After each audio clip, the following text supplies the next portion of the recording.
Hey guys, just a quick recap from last Friday's class. I'm just going to go through keyframing your camera, setting up the viewport so you can visualize your composition better, and a few small sort of settings with the camera itself, like changing your focal length, zoom, all that sort of stuff. Alright, so as you can see, I've already set up a very basic scene just to give some visualization, few shapes, a couple of lights, and I've got my camera here as well. So to start off with, let's make it easier to see what our composition looks like. We're going to click on our film gate, so this button up here.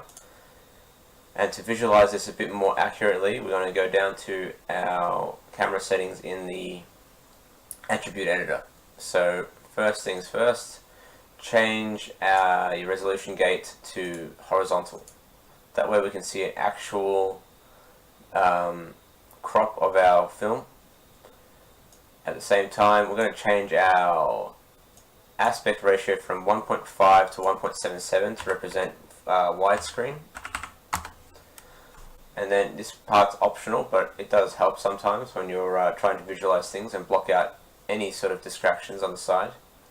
Go to display options and change the mask color to black and the opacity to 1. That way we can see exactly what we're looking at without any distractions. Alright, so setting up our camera for animation is pretty simple. You can have automatic keyframing turned on, just so you know that it won't automatically keyframe until you place your first keyframe. Also make sure in your case that the frames per second is set to 25. So 25 like this. Set your range from 1 to 100 frames as well.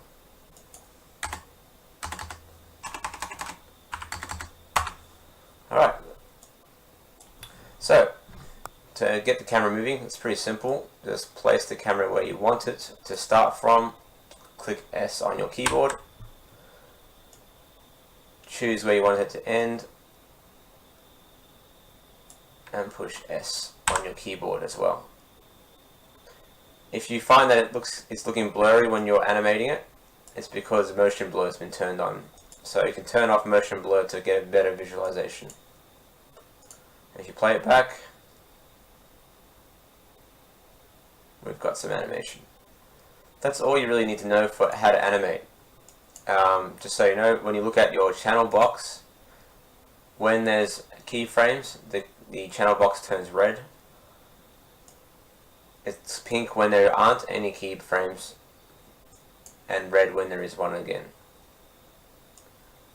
So we can actually add extra keyframes wherever you like, in whatever fashion you want. So I can have it go in and out. So let me just bring that in and down, push S. I can have it zoom in, whoa, and out.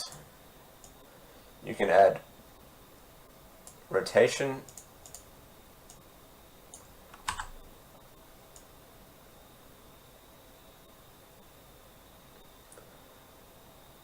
like so. And if you really wanted to, you can add some zoom by changing your focal length.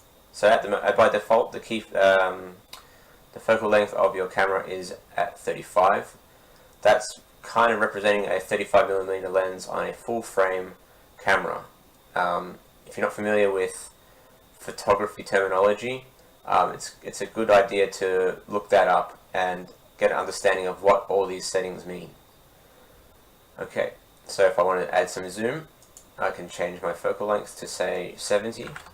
And as you can see, it changes the zoom. I can keyframe that as well if I wanted to. And then keyframe it back to 35 in my other parts of the scene. Oops.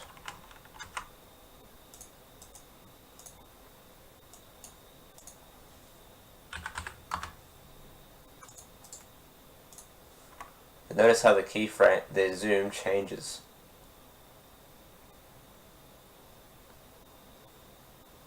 You can also go even wider, a wider angle of, like, say 12mm. key selected. And see how this one affects it. So even though it's getting closer, the camera's getting closer, because we have a wider aperture, a wider focal length at this point in time, it gives the illusion of it being further away. So you can play with your spatial awareness of the viewer by playing with the focal length and the motion of the camera. If you find that you don't like what the keyframe is doing and you want to get rid of them, you can right click and push delete on the keyframe. So where that red line is, right click, push delete, and you'll find it deletes the keyframe. If you want to move keyframes around, even to a different spot in the timeline, you can hold down shift and click, and you'll get this little icon pop up with little arrows. If you click in between the arrows, you can shift your keyframes around, like so. And suddenly you'll get some faster motion as you bring those keyframes closer. If you want to visualize the motion on a graph, you can do so by going to your animation tab and then go into Windows, Graph Editor. And here you'll see a visual representation of the movement in your scene. So in my case, I've moved my camera from -10 in the x-axis to 0, or close to 0. When the curve looks like this, it means that the motion is accelerating, it gets faster, and then it decreases in speed.